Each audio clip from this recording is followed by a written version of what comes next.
Bien, queridos hermanos, ante todo, bienvenidos todos esta mañana a este culto y un saludo particularmente a los hermanos y hermanas que a través de Internet están ahora también conectados con nosotros, muy en particular a los hermanos en Tenerife, que sepan que seguimos orando por ellos y a pesar de la distancia deseamos siempre tener esa comunión con ellos. Y yo espero precisamente que dentro de 2 semanas estaré allí.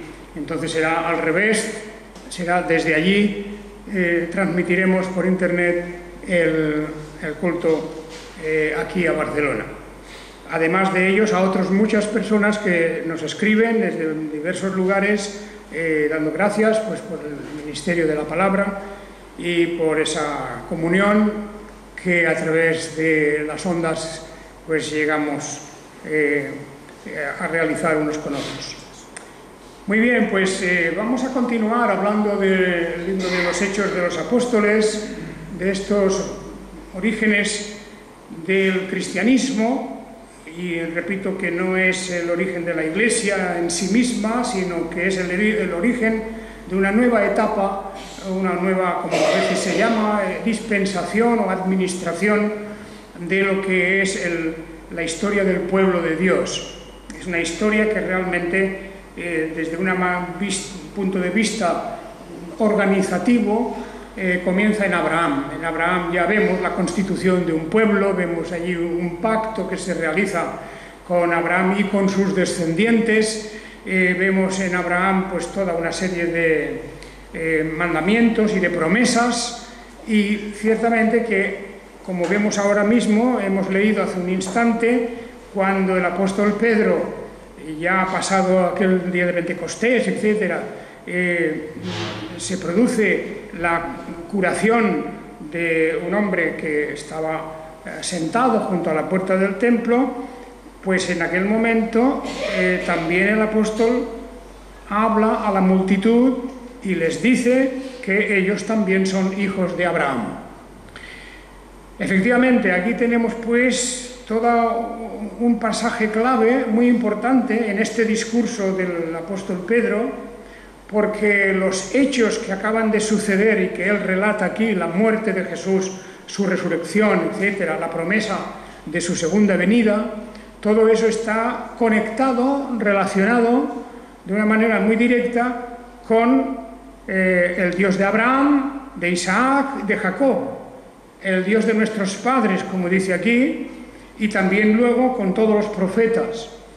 Y esta es una forma de enfocar este discurso que el apóstol Pedro tiene para hacer válidos y para que tomen todos conciencia de que no hay ninguna ruptura.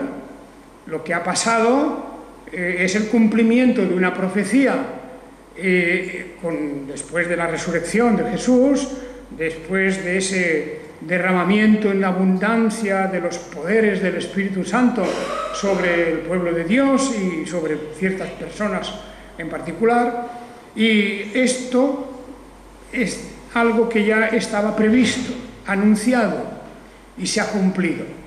Y ahora continuará la historia, la misma historia, es decir, la historia de la redención, de la obra de Dios de redimirnos a través del Mesías, de la obra de nuestro Señor Jesucristo.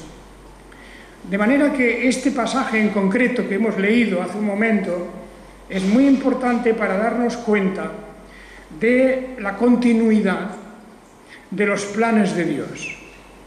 No hay dos planes, uno para los que vivieron antes de Jesucristo y otros para los que estamos después, sino que es un único plan, el plan de redención, de salvación, por medio de la fe en el Mesías. La fe para unos del que había de venir, para nosotros del que ya ha venido y que volvemos a esperar otra vez en esa segunda gloriosa venida. De manera que el discurso de Pedro es importante, este primer discurso de Pedro, es decir, discurso después del día de Pentecostés. Como ya sabemos, allí ya se produjo por parte de Pedro un discurso explicando lo que había ocurrido, simplemente eso, diciendo esto es el cumplimiento de lo que dijo el profeta Joel y de los tiempos que han de venir, ahora esto se ha cumplido en Jesús de Nazaret, que Dios ha levantado de entre los muertos, etc. Todo ese discurso está ahí.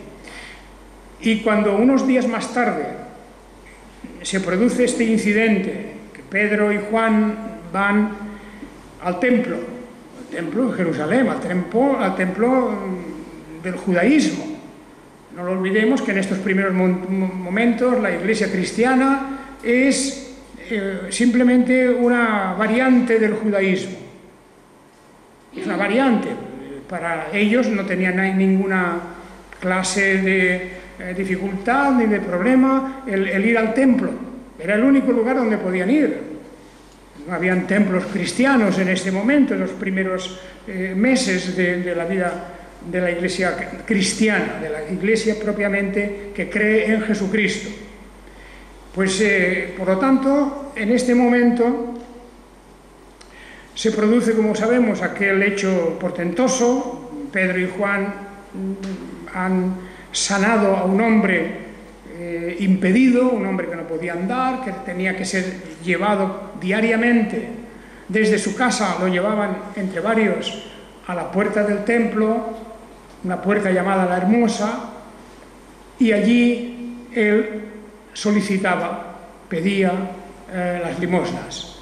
Este hombre que había pedido una limosna a Pedro y Juan, que entraban en ese momento, pues como sabemos no recibió limosna en dinero, sino que Pedro y Juan le contestaron: no tenemos plata ni oro, pero lo que tenemos te doy, en el nombre de Jesús de Nazaret, el Mesías, anda.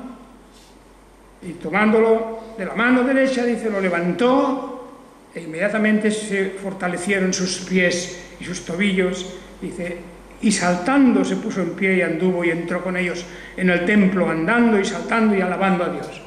Bueno, todo eso que se hizo en un lugar público, a la vista de mucha gente, pues despertó una sensación y una admiración enorme. La gente estaba asombrada de lo que habían visto, y entonces Pedro aprovecha ese momento. Quiero decir, aprovecha en el sentido de que ve que hay una serie de preguntas e interrogantes en la mente de aquellas personas que habían sido testigos de esa curación, y él improvisa aquí su discurso.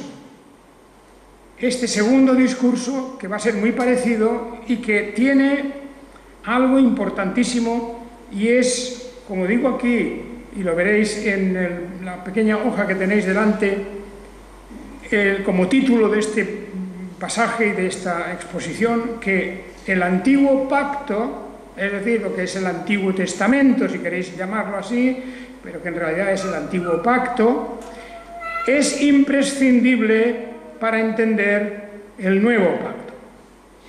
Y yo creo que todo lo que dice aquí el apóstol Pedro en este discurso, que está plagado de referencias a lo que es el Antiguo Testamento, nos demuestra que no solamente aquí, es decir, no solamente en este discurso o en el anterior, sino que todo lo que queda del Nuevo Testamento, todo, o incluso lo que precede en los Evangelios, vemos que es una referencia continua y constante a las promesas hechas por Dios en lo que llamamos el Antiguo Testamento. De manera que, si queremos entender realmente el Nuevo Testamento, la persona de Jesús, la obra de Jesús, lo que es la Iglesia de Dios, lo que son los planes de Dios para el futuro, es necesario, absolutamente imprescindible, que conozcamos el Antiguo Testamento. Y en ese sentido, yo tengo que dar una cierta voz de crítica y de desacuerdo en la manera en que se trata el Antiguo Testamento en una gran parte de iglesias cristianas de hoy día, y tal vez no solo de hoy, ya desde hace tiempo. El Antiguo Testamento, para muchos, es pues una bella colección de historias, lo que en las escuelas, en los colegios antiguamente llamaban historia sagrada.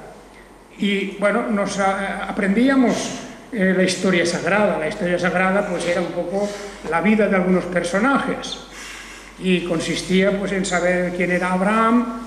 No se relacionaba eso mucho con la venida de Jesucristo ni con nada, pero bueno, sabíamos quién era Abraham o Isaac y sabíamos un poco de cada cosa.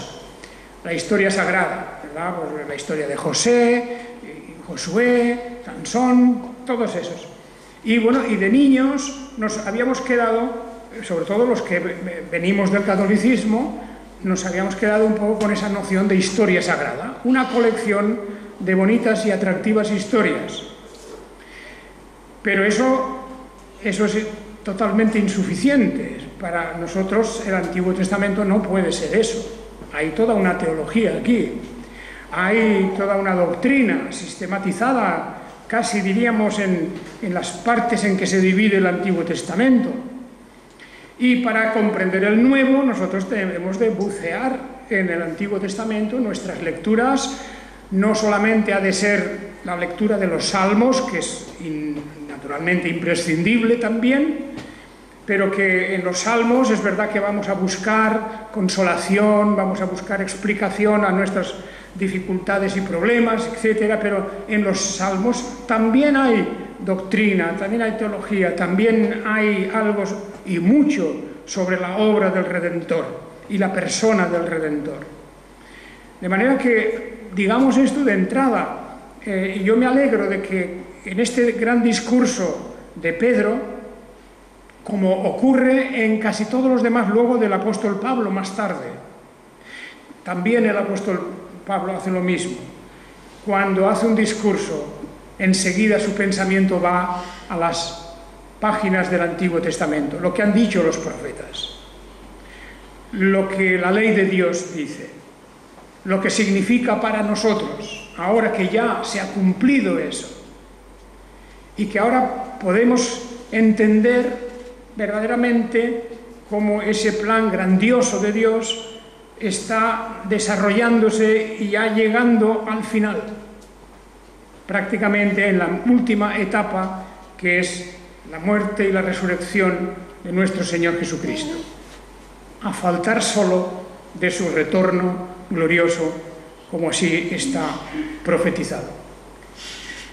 Bien, pues por eso podemos decir que, en cierta manera, el milagro que había ocurrido aquí, el milagro de esta curación inmediata, directa, que Pedro y Juan realizan a este hombre, ese milagro, pues, se pierde un poco ya, diríamos, en el trasfondo de toda esta historia y del discurso.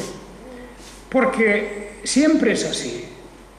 Aunque hay mucha gente hoy día que continúa buscando emociones fuertes a través de historias de milagros, no solo en el catolicismo, también dentro del protestantismo, en muchas de sus ramas, hay una obsesión hoy por los milagros, las señales sobrenaturales, ya sea el famoso don de lenguas o las curaciones también, o simplemente pues revelaciones que alguno pretende tener, cosas así, algo extrañas, ¿verdad? Cosas que indudablemente nos colocan en el mundo de lo sobrenatural.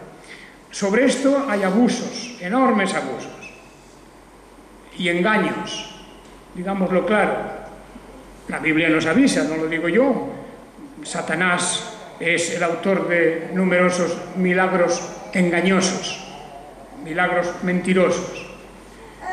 Y, por lo tanto, aparte de que esos mentirosos están ya excluidos, hemos de recordar que en sí mismos los verdaderos milagros, esas obras portentosas realizadas por Dios, a veces con colaboración humana y a veces sin colaboración humana, porque no es el ser humano quien hace el milagro, no es nadie humano que está realizando o que tenga un poder permanente de hacer milagros a voluntad propia. No existe eso. Ni Pedro ni Juan hicieron milagros cada día, ni cuando ellos quisieron, sino cuando, movidos por el Espíritu de Dios, sintieron y conocieron que tenían que hacer algo allí. Pero los milagros son escasos si comparamos, digamos, todos los miles de años que abarca la Biblia entera. Esos milagros pues los podemos cuantificar, los que nos cuentan las Escrituras. Hay otros que dicen que se han producido, no nos los explican, pero no era una cosa de cotidiana, porque nuestra fe no se puede apoyar en los milagros. Nuestra fe se apoya en la palabra de Dios solamente. Tenemos la palabra de Dios con la cual nuestro conocimiento y la fe misma crecen y se apoyan otra vez en la misma palabra y volvemos a la palabra. La fe viene por el oír es por la palabra de Dios, nos dirá el apóstol San Pablo. Y esto queda completamente certificado en estos hechos que vemos aquí.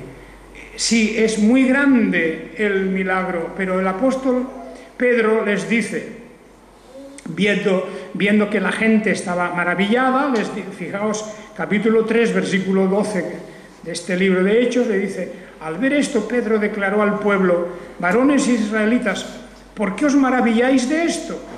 ¿O por qué claváis los ojos en nosotros como si por nuestro poder o piedad lo hubiéramos hecho andar? ¿Veis? Con qué precisión el apóstol pone las cosas en su lugar. En primer lugar, no nos deberíamos maravillar si Dios hace una obra portentosa. Creemos en Él y puede Dios hacer a su placer, y cuando Él lo crea necesario y conveniente, hacer una señal portentosa. Claro que sí. Pero, por eso digo, no debemos maravillarnos como si hubiera sido pues una especie de señal que proviniera de las estrellas. Tanta gente que cree en el horóscopo y en todas esas cosas y en esas cosas que hoy día hay de espiritismo, etcétera, pues no es nada de eso. Esto, dice el apóstol Pedro, es simplemente el cumplimiento de lo que el Dios de Abraham, de Isaac y de Jacob, él que glorificó a su siervo Jesús, a quien, por cierto, vosotros entregasteis, etcétera, etcétera. Pero en este discurso, lo primero es: no os maravilléis y no pongáis los ojos en nosotros, porque no es nuestro poder o nuestra piedad lo que ha cumplido eso. Fijaos qué diferencia tan grande en toda la historia de los milagros, cuando precisamente el mérito y el honor se suele dar a la persona que se supone que ha hecho un milagro y se la venera. Y ahí tenemos los ejemplos, ¿verdad?, de tantas personas.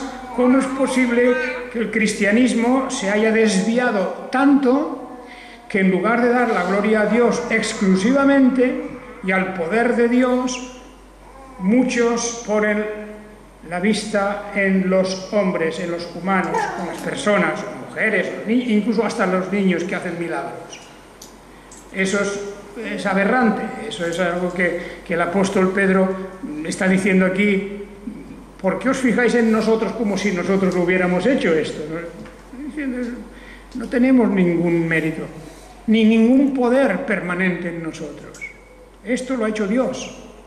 Y por eso dice: el Dios de Abraham, el Dios de Abraham es el que ha hecho esto. Y este Dios os está diciendo, está hablando, os está instruyendo de una manera directa a través de este gran portento que habéis podido ver directamente.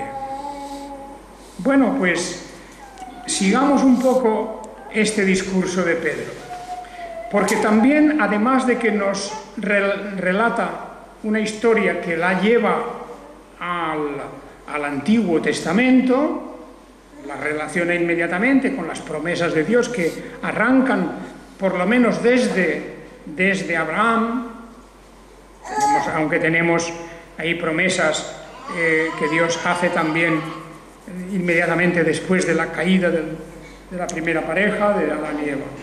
Pero aparte de esto, el discurso de Pedro es un discurso atrevido y valiente, porque se encuentra él allí solo, en compañía de Juan, delante de una multitud de gente. No hacía muchos días que se había producido, hablamos de semanas o de meses solo, la muerte de Jesús. Había allí una turba enfurecida, gritando: crucifícale, crucifícale. El apóstol Pedro aquí va a recordárselo esto, se lo va a recordar cómo había sido la muerte de Jesús. De manera que había en el ambiente una atmósfera de violencia. Al propio Señor Jesucristo había habido una confabulación para matarlo. Había habido toda una serie de hechos, incluso improvisados en cierto momento, intentando despeñarlo por un barranco. Esto era una realidad. No estamos hablando de opiniones sobre una cosa intrascendente. Los temas religiosos en Israel en ese momento eran muy delicados, y el exponerse a ser apedreado o detenido o cualquier cosa de esta era algo muy fácil. Por lo tanto, Pedro hace aquí un discurso muy valiente. ¿Por qué? Porque no empieza a halagar ni a dar parabienes a esta gente, a la multitud que se ha reunido allí cerca de la puerta del templo. Al contrario, empieza su discurso acusándoles, haciéndoles ver que la nación entera, el pueblo de Jerusalén, muchos de los que estaban incluso allí seguramente, unos por acción y otros por omisión, por como sea, estaban comprometidos en lo que había ocurrido hacía poco. Y dice, el Dios de Abraham, de Isaac, versículo 13, y de Isaac y Jacob, el Dios de nuestros padres, glorificó a su siervo Jesús. Por lo tanto, fijaos aquí, se va a hablar de Jesús en su naturaleza humana. Siempre que hablemos de Jesús, incluso que hablemos del Mesías, estamos hablando de la humanidad de nuestro Señor Jesucristo.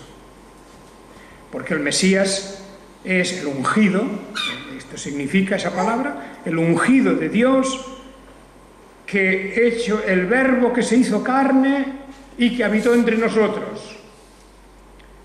Y todo el discurso y casi toda la prueba de la evangelización, casi todo el esfuerzo de la enseñanza que se hace en el Nuevo Testamento es para que creamos que Jesús, el hombre Jesús, es el Verbo eterno que es Dios, el Logos. Y el apóstol Pedro, el apóstol Pablo, Santiago, Pedro, Juan, todos los apóstoles que escriben algo van a escribir en esa doble dirección. Hacernos ver que Jesús, hombre, ha muerto y resucitado por nosotros, pero que en él no hemos de ver solamente a un hombre. Es el Hijo del Hombre, para que creamos que Él es nuestro Redentor, nuestro Salvador, directo, porque es su sacrificio. Por eso necesito una naturaleza humana, para derramar su sangre, para que realmente fuera una víctima propiciatoria que muriese en una cruz, maldito, llevando el pecado de cada uno de nosotros. Y por lo tanto, Pedro aquí viene a descubrirnos todo lo que ha ocurrido con la persona de nuestro Señor Jesucristo. Este dice que el Padre Dios, el Dios de Abraham, etcétera, glorificó a su siervo Jesús, a quien, por cierto, vosotros entregasteis y rechazasteis en presencia de Pilato cuando éste había decidido soltarlo. Versículo 13. Fijaos qué declaración y también qué revelación, porque ya el apóstol Pedro aquí nos está diciendo que es que Pilato había decidido soltarlo, porque sabía perfectamente que le acusaban por cuestiones de la ley de ellos, por sus disputas, por sus envidias y sus celos y sus miedos. Por todo esto habían llevado a Jesús hasta aquel tribunal de Pilato. Y Pilato sabía que no había causa, de que aquel hombre era inocente. Y por eso había decidido soltarlo, y luego se asustó ante el griterío y ante las amenazas y todo lo que suponía la posibilidad de un gran alboroto público. Entonces, como bien sabemos, lavó sus manos Pilato y le dijo: vosotros lo habéis dicho, la sangre de él sea sobre vosotros. Y efectivamente así ocurrió. Y el apóstol Pedro en este discurso les recuerda a toda aquella gente reunida allí frente al templo, les recuerda lo que ha ocurrido. Vosotros lo entregasteis y rechazasteis en presencia de Pilato cuando éste había decidido soltarlo. Pero vosotros negasteis al santo y justo y pedisteis que os fuera concedido un hombre homicida. Pues ya sabemos la historia de que cuando en un último intento de salvar a Jesús, Pilato les propuso: ¿queréis que os suelte a Jesús o a este hombre llamado Barrabás? Pues se inclinaron: no, suelta a Barrabás y deja a Jesús en la cruz. Sea crucificado. Crucifícale, crucifícale, gritó la gente de una manera desaforada. Pues bien, es más, continúa el apóstol todavía hundiendo más la acusación, el cuchillo de la acusación. Versículo 15: y matasteis al autor de la vida, a quien Dios resucitó de los muertos, de lo cual nosotros somos testigos. En los discursos de los apóstoles es prácticamente general que la resurrección aparezca como una de las grandes obras de la salvación. Pues no hay discurso donde no se hable de la resurrección. No hay discurso donde no aparezca de alguna manera el hecho de que Jesús ha resucitado. Clave en toda nuestra fe. Pues no creemos en un Mesías que murió y fue sepultado y ahí se terminó, sino en uno que resucitó, conforme a las Escrituras, siempre conforme a las Escrituras del Antiguo Testamento. Todo lo que está ocurriendo ya está predicho y ya se está cumpliendo. Y ahí continúa: matasteis al autor de la vida, dice el versículo 15. Fijaos qué significa esto. Es una declaración de la divinidad. Matasteis al autor de la vida. Como no se puede matar directamente a Dios, que Dios es espíritu, mataron a Dios en Cristo Jesús. Es decir, la muerte de nuestro Señor Jesucristo, que al mismo tiempo que hombre, y ese es la parte de su naturaleza, que va a morir, su naturaleza humana, pero que Él es el autor de la vida. No hay más autor de la vida que Dios mismo, porque Él ha sido quien ha creado la vida. Y por lo tanto, matasteis al autor de la vida. Qué cosa más aparentemente una antítesis aquí. ¿Cómo se puede matar al autor de la vida? Primero, porque, como he dicho, en él coexisten esas dos naturalezas gloriosas, la plenitud de la divinidad y, por otro lado, esa humanidad perfecta, pero humanidad que podía morir. Y vosotros lo matasteis. Fijaos cómo Pedro se va adentrando en la acusación, en decir claramente lo que ha ocurrido. No es un discurso de halago, no es un discurso de decir qué buena gente sois, no es un experimento psicológico para atraerse a la gente. Sabéis que eso, los oradores, también de aquel tiempo, cuando querían convencer a las personas, los grandes políticos de aquella época, ahí tenéis los grandes discursos de Demóstenes y de otros muchos antiguos oradores, cómo usaban los recursos de la oratoria. Y eso se continúa haciendo, eso es elemental. Si quieres agradar y quieres que tus propuestas sean aceptadas, tienes que ganarte a la gente, tienes que aparecer agradable delante de la gente, tienes que halagar a la gente. ¡Qué buenos sois, amigos míos! Pero no es así con el apóstol Pedro.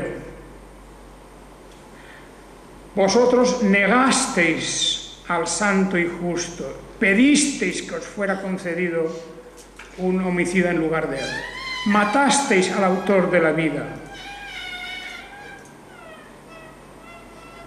Ahí está. Esa es su declaración. Muy general. Allí habría gente que tal vez no había participado, pero es igual. Ahí está la declaración contra el pueblo de Jerusalén, como mínimo. Este discurso no tiene, pues, ningún valor desde el punto de vista de suavizar las cosas, al contrario, pero tiene un efecto, y es que la verdad tiene también sus efectos clarísimos siempre. La verdad tiene efectos positivos, aunque duela. Muchos se sentirían ofendidos, pero era importante darles a conocer estas cosas. Porque también hay algo que el apóstol dice en descargo, tal vez. En el versículo 17 dice: y ahora, hermanos, yo sé que lo hicisteis por ignorancia, como también vuestros gobernantes. Esto podría parecer algo así como un descargo general, pero no debemos tomarlo así. La ignorancia es algo que también tiene detrás de ella una responsabilidad. Por ejemplo, el no haber escudriñado las Escrituras. Jesús varias veces, el mismo Jesús, reprende a los fariseos y a otros, diciéndoles: si conocierais las Escrituras, no hablaríais así. Les tacha de ignorantes de las Escrituras. Y cuando uno es ignorante de la Escritura y la tiene delante, pues tiene una responsabilidad. Tiene una responsabilidad. Nosotros todos tenemos responsabilidad por el hecho de que tenemos en nuestra casa una Biblia. Tenemos una Biblia.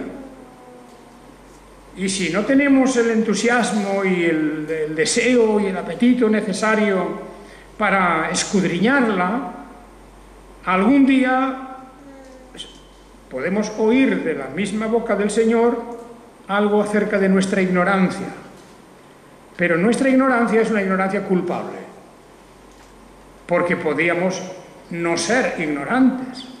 Podemos escudriñar las Escrituras, y aquí tenemos muchos ejemplos, instancias diversas donde se estimula. El apóstol Pablo les dice: escudriñad las Escrituras. El Señor Jesucristo habla también de lo mismo: escudriñad las Escrituras, porque ellas dan testimonio de mí. De manera que esta ignorancia del versículo 17 es, diríamos, culpable en gran parte. Y ya para terminar, prácticamente en el discurso que tenemos aquí, el apóstol continúa luego con la parte, diríamos, ya positiva, en el sentido de que abre la puerta a una solución.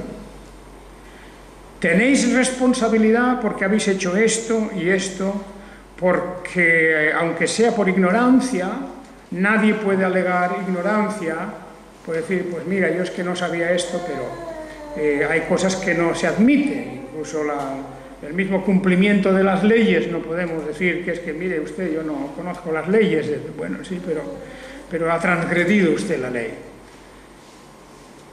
Y eso tiene una pena, tiene una responsabilidad, una penalidad en ello. De manera que tiene que haber una vía para salir de esto. Y el apóstol quiere darles, en el discurso, les quiere dar a ellos una esperanza. Y por eso les dice, por tanto, versículo 19, por tanto, arrepentíos y convertíos para que sean borrados vuestros pecados, para que de la faz del Señor vengan tiempos de refrigerio espiritual y envíe a Jesús, el Mesías, que os fue anunciado de antemano. Fijaos cómo le da la vuelta pues ahora al discurso, un discurso que ha comenzado con una reprensión, aludiendo a porque estaban admirándoles a ellos, que sobre la muerte de nuestro Señor Jesús, la responsabilidad de ellos, la ignorancia responsable. Y ahora les dice, pues arrepentíos, no hay otro camino. Convertirse significa darse la vuelta. Daos la vuelta para que sean borrados vuestros pecados y para que de la faz del Señor vengan tiempos de refrigerio espiritual. Y a Jesús, para que venga, dice, y envíe a Jesús, el Mesías, que os fue anunciado de antemano, a quien es menester que el cielo reciba hasta los tiempos de la restauración de todas las cosas, de las que habló Dios por boca de sus santos profetas, desde el principio del mundo. O sea que todo esto se está cumpliendo, todo esto es una historia antiquísima, es un plan que comienza en la eternidad y Dios ahora está cumpliendo paso a paso todo. Fijaos la alusión al retorno de nuestro Señor Jesucristo, que mientras no se produce ese retorno, nuestro Señor Jesús está en los cielos, dice, y como este ha de venir de nuevo. Bueno, pues hermanos, ahí tenemos un gran discurso. Es un discurso lleno de verdad. Simplemente, no hay aquí un efectismo por medio de la oratoria, no hay nada reprochable, al contrario. Vemos aquí a un hombre, del apóstol Pedro, que en su sencillez está marcando claramente los puntos por donde ha transcurrido la historia y les está diciendo arrepentíos. Al final todo acaba en esto, porque el arrepentimiento es la vía de escape, es la solución a todos nuestros pecados, la solución para vernos libres de culpabilidad. Y todos llevamos con nosotros una cierta culpabilidad, porque también el Señor ha muerto por nuestros propios pecados, por nuestras transgresiones de su ley. La palabra pecado es esto, la transgresión de la ley. Así que termina el discurso del apóstol con una advertencia, porque versículo 22 ya, porque Moisés en verdad dijo, el Señor vuestro Dios os levantará profeta de entre vuestros hermanos, como yo, a él oiréis en todas las cosas que os hable, y sucederá que toda alma que no escuche a aquel profeta será desarraigada del pueblo. Y asimismo, todos los profetas que han hablado desde Samuel en adelante también anunciaron estos días. Vosotros sois hijos de los profetas. ¿Qué frase más bonita esta? ¿Qué frase más profunda además? Les está diciendo, vosotros sois hijos de los profetas. O sea, venís de toda una descendencia de creyentes en lo que han hablado los profetas. Sois hijos. A nosotros se nos puede decir también, igual, nosotros, gentiles, convertidos a la fe en Jesucristo, el Mesías, que hemos sido hechos un solo pueblo. Ya no hay dos pueblos, un solo pueblo. Los creyentes en la antigua dispensación, en el Antiguo Testamento, y nosotros hemos sido hechos uno. Sois hijos de los profetas y del pacto que Dios hizo con nuestros padres al decir a Abraham, en tu simiente serán benditas todas las familias de la tierra. A vosotros primeramente, Dios, habiendo resucitado a su siervo, lo ha enviado para que os bendiga, a fin de apartar a cada uno de vuestras maldades. Bueno, pues es un discurso, para mí, es uno de los más bellos que hay en el Nuevo Testamento, me refiero de los apostólicos, de los discursos apostólicos. Un discurso valiente, que dice las cosas por su nombre, que no anda endulzando la situación, no quiere el apóstol Pedro de ningún modo darles una impresión de que aquí no ha pasado nada, sino que dice, la gravedad de lo que ha ocurrido es enorme y vuestra responsabilidad es enorme, arrepentíos, por tanto. Y ahí estamos todos nosotros, y si tenemos esa fe en Jesucristo y tenemos verdaderamente ese amor a la verdad, pues comprenderemos que hemos de recibir esas palabras pues con responsabilidad. El Señor nos está hablando siempre. Cada día tenemos muchas cosas de las que dar cuenta, sin duda que sí. Pues seamos siempre sinceros, seamos siempre valientes para comparecer ante Dios en nuestras oraciones y pedir siempre el perdón, como debemos pedir el perdón a nuestro prójimo o a quien hayamos podido ofender. Eso es lo que al final de cuentas el Señor tiene muy presente. Queridos hermanos, el próximo domingo pues empezaremos a hablar del capítulo 4 del libro de los Hechos de los Apóstoles. Es una continuación de esta historia, en cierta manera, y vemos cómo los creyentes en esos primeros meses de la vida cristiana, pues poco a poco van desarrollando su vida, su culto, y cómo van saliendo de las dificultades y problemas que el entorno suyo les va tendiendo y les va provocando, pero siempre para salir triunfantes. Que el Señor os bendiga a todos. Nos veremos, si Dios quiere, el próximo domingo.